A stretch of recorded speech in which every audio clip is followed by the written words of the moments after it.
Tervist, kallid sõbrad. Täna ma mõtlesin jagada teiega parimaid palasid kommentaariumitest, lähtudes siis eilsest Ringvaatest, kuigi mu sõbrannal tuli see idee enne, kui me teadsime, et Ringvaade sihukest asja teeb. Aga kuna kommentaare on palju, siis me jagasime need teatud kategooriatest, et esimene on siis Aski parimad palad, mida ma nüüd teile ette loen. No sa võiks ikka kõikidele küsimustele vastata või kustuta Ask üldse ära. Sa võiks vittu käia, anna andeks. Jah, ma võiks tõesti. Internet hävitab teie suhte. Sa oled minu jaoks suht mõttetud kibens. Sa oled ego. Arvad, et su titt on kenam kui teised beebid. Teeb üks kardab juba lahku minna. Saaks ta endale. Nojah. Sa oled jobu, kuna laterdad oma elu kõigile välja. Mõttetu amet sul, teie suhe ei kesta kaua. Raakel on öelnud oma sõna. Nüüd järgmine huviline uurib, et kas Kardo on sulle spermat näkku lasknud, pidi näolahale hästi mõjuma. Nagu ma ka äskis vastasin, vaatama näonahalt. Kas sind ei häiri, et Kardo on teise vitus käinud ja võib olla lakkunud keelega? Millega veel lakkuda saab? Ja kirsiks tordil siis kustuta Ask kuradi hambavildakas. Mõtle, kui rahulik oleks elu ilma selleta.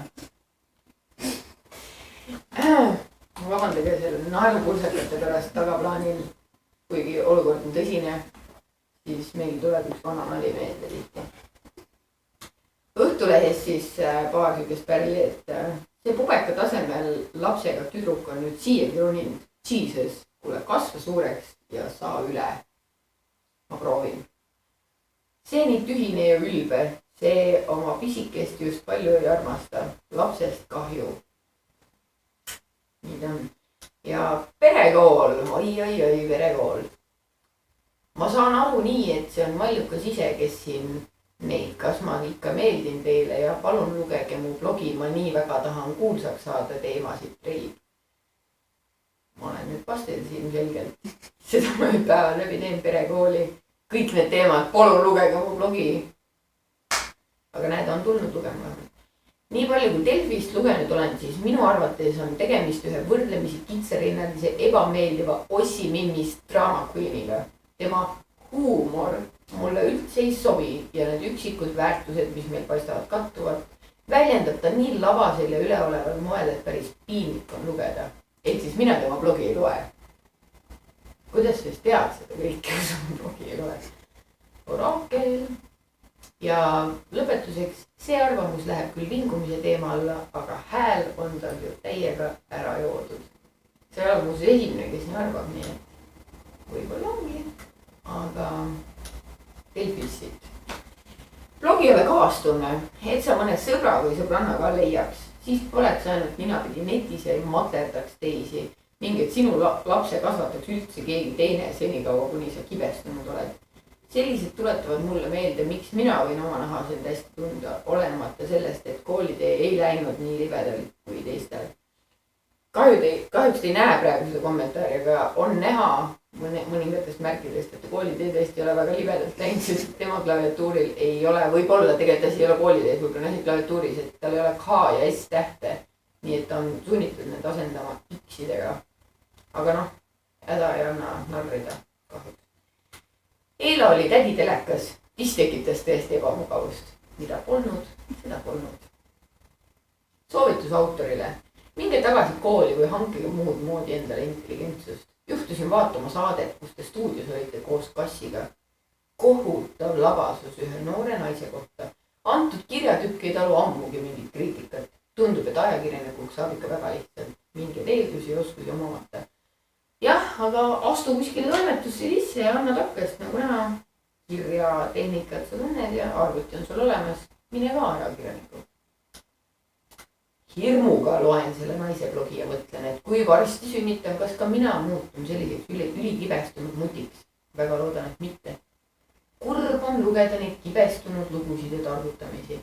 Loodetavasti õnnestub tal ikka elurõõm tagasi saata ja ei näe kõiges halba ja negatiivset. Kurb. Helmel meest ei olegi. Iga kord selline närviline ja ründav. Mina versus teised kõnepruuk. Üks päev oli telekas ka. Dissi polnud ollagi, aga ise kirjutas pika loo nendest. Mul on dissi. Aga jah, meest ei ole. Et inimesed arvavad, et ma olen nii närviline, et ma pole ammu nagu viisakalt ütlen, kotte sappa saan. See ei olnud viisakas. Ikka väljas. Okei, nii. Võtame edasi. Ulla Mariann, lõpeta juba kirjutamine. Kedagi ei huvita nagu nii. Ma ei ole lastetu, aga sina ka lapsega targemaks pole saanud, et sellist jura kirjutada oskad. Te olete nii kibestunud naine Preili. Kas te peate veebiblogi? Miks nii kurjalt ja õelalt kirjutate kõiki oma postitusi? Kas teil võib olla sünnitusjärgne depressioon? See on muidugi hea diagnoos suvalise inimese poolt internetist, kelle kasutajanimi on 3 punkti. Aitäh sulle diagnoosi eest. No nii, nüüd keegi kirjeldab siin jubedat kogemust, mida tema nägi kaubanduskeskuses. Kaubakeskuses, kui Mooril väeks tissi otsas ja luges mehele ette, mida osta. Mees sulgudes kuidik. Ladus Moori ettekirjutusel kaupakärusse. No tõesti rõve. Mul läks igasugune söögiisu ära. Ma loodan, et see vaene kommentaator siiamaani kuskil kodus anoreksikuks pole hakanud söögiisu igaveseks läinud, sest nägi mingit sükest jälgust. Minu kaastundud sulle muidugi. No nii. Kuskilt maalt läheb ikka piir. Oma udaraid lehvitab kodus. Nii ongi. Sellisel juhul võiks ka ju, kui tihtipeale tuleb tänaval, pargis, söögikohas, trammipeatuses, linnavalitsuse ees või keeglisaalis oma mehe riista ka imeda. Miks peaksin koduni ootama, sest ka seks on normaalne. Hirm. No nii. Ära hala emme. Teistel naistel on ka tissid ning enamus erinevalt sinust emme saab ka neid vajadusel mitte sihtotstarbeliselt ehk meestel rõõmuks kasutada. Tundub, et tissi näitamine on ikka kohe tunduvalt tähtsam kui see, et lapsel kõht täis oleks. Natuke vara sai vist lapse. Jopa Polla, kus nüüd on tulnud ema eest väljarääkija välja. Pseudoprobleeme kerkib nagu seeni, just kui oleks esimene sünnitaja ja esimene beebi. Kuule plika, sa mine õige arene kuskil.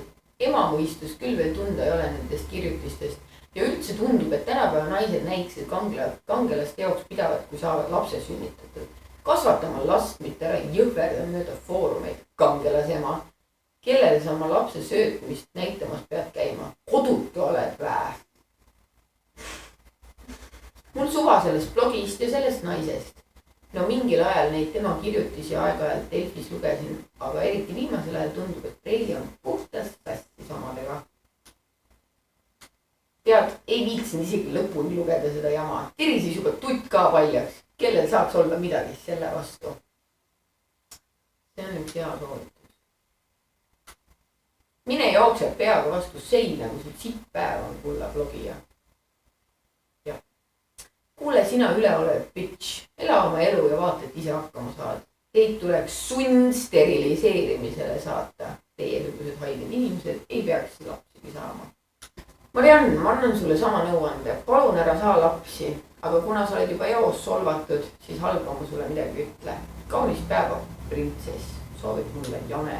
Aitäh, Jane. Mul läheb süda pahaks sinu peale, ütleb Meelis. Ah, saage üle, mallukas või kes iganes vajab lihtsalt tähelepanu, sest ilmselgelt on tal töötu mees, kes teda tümitab, või siis sai lapse pühalt Jürilt endalt